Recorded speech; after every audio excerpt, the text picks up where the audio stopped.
Hello, everybody. My name is Everett James, and I'll be talking about the case study called Instagram, the danger in changing your terms of services. Now, this can be found at the end of chapter 8 in section 8.1. Now, the overview of this just talks about Instagram and the change that they made that was drastic. Now, in April of 2012, Facebook bought Instagram for over $1 billion, which is a great buy. Facebook, as we all know, has tens of billions of users, and Instagram as well has over millions of users as well. And this was viewed as a great buy. Wall Street categorized it as a match made from heaven. These two combined was nothing more than a recipe for greatness.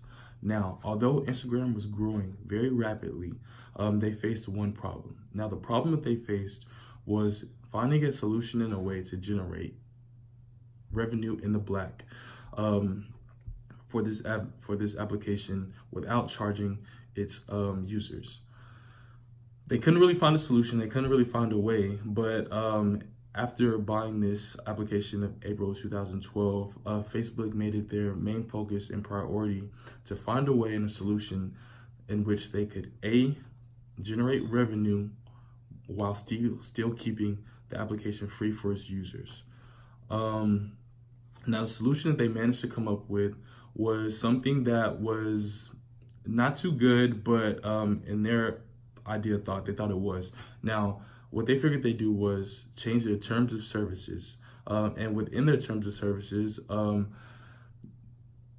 which I feel is something that a lot of people don't read. It's something that we all just, when we're getting an application, we get it, we download it, we get that first little screen, these are the terms of services, click the box if you agree, and we just scroll down, we keep swiping, which tends to be what a lot of people do. So in this case, they were somewhat aware of that, but what they did was they decided to change their terms of services that they previously had. Now, the new foundation of their terms of services basically was saying that I believe that they said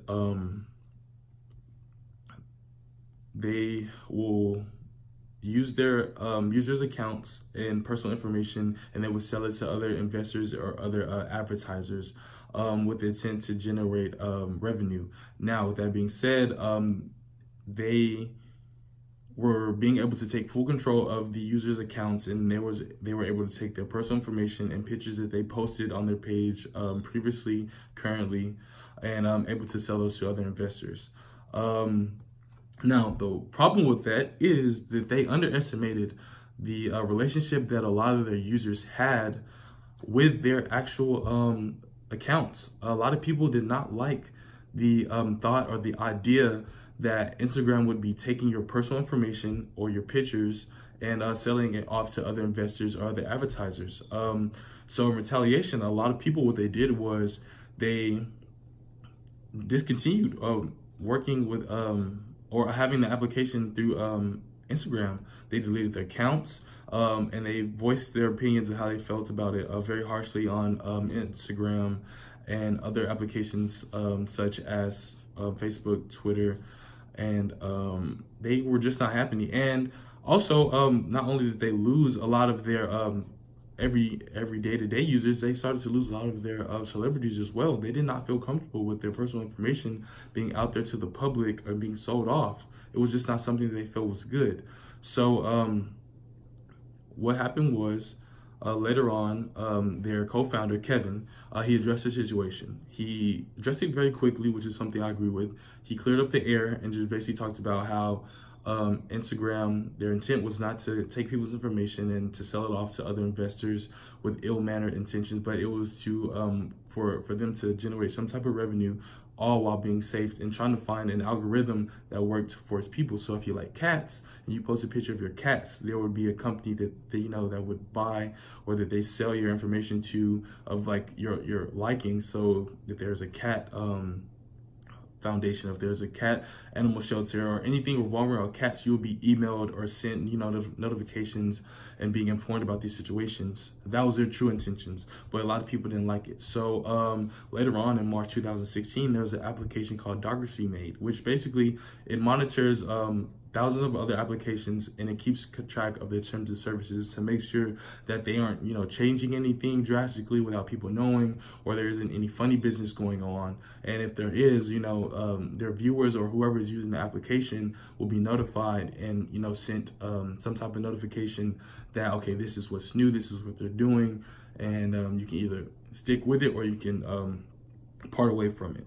And one thing I also commend Instagram on what they said is the fact that they realized their faults, they realized their problems, and they realized what they did, and they realized how it wasn't appeasing to the audience, and they quickly fixed it. They came up with an algorithm that was much more family friendly, very private and secure.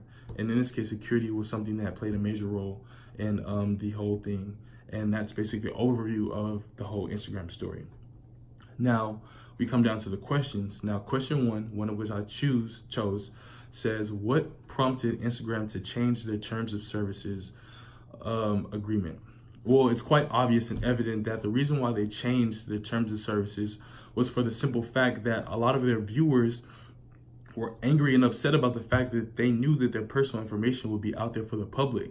It was not something that they agreed with, and it was not something that they want to be a part of. So in retaliation, like I said before, they lost a lot of those viewers, and they did the opposite of what they wanted to do.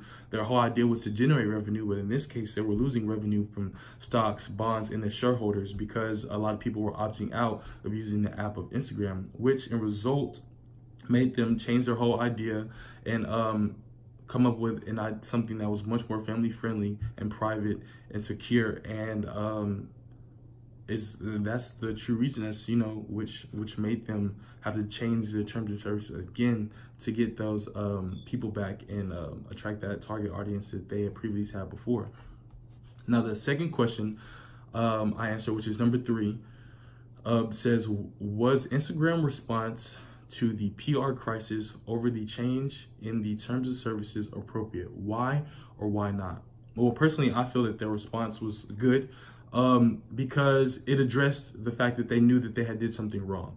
And one thing that I can commend them on is that they acted very quickly, very swiftly, and they addressed the situation. And not only did they address it, but they made the time and means to changing it so that it would appease their users. And that's one thing I can truly say that I do like about Instagram, is the fact that they're very in tune with their audience. They're very in tune with what I'll say is the culture. And what I mean by the culture is they are aware of the people that use their application, and they know what the people like, what they don't like, and they move very swiftly. So whenever you get a notification of an update, they're very thorough to explain to you, what the terms are. And, they just really make their app directed towards the accessibility and the comfortability of their users. So I feel like, yes, to answer the question, I feel like they not only had a great response, but they had a great action towards that response as well. And they acted very good. The last question is, how could Instagram have handled the situation differently? Well, I feel that what they could have handled it differently, or what they can do in the future, is to have a simple application like Docracy.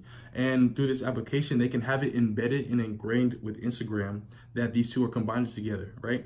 And in doing so, it will give people and their users notifications that, hey, we're going to make terms and services changes, and this is what we'll be doing. So the same way that you get text messages, the same way you get Twitter notifications, email notifications, Facebook notifications, you'll be able to get the same type of notifications through this application as well. And it will be able to let their users and consumers be aware of what's going on for future references, which I feel is something that will be very good.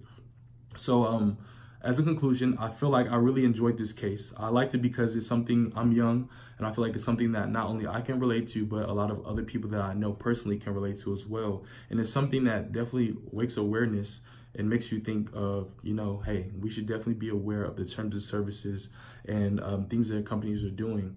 And I hope you all enjoyed this presentation. I hope it was to your liking, and I hope that you all have a great day.